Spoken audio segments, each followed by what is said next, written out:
You ask Tiger to solve. This deals with linear equations with one unknown. The final result is x equals -8. Let's solve it step by step. Simplify the expression. Expand the parentheses. Simplify the arithmetic. Expand the parentheses. Simplify the arithmetic.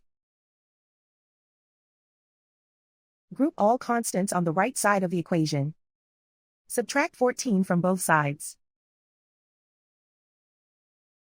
Simplify the arithmetic.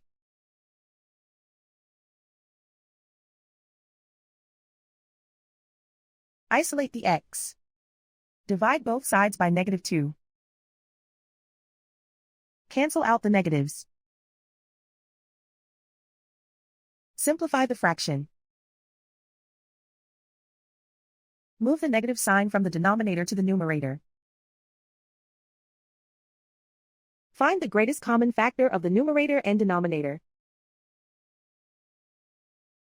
Factor out and cancel the greatest common factor. And so the final result is x equals -8.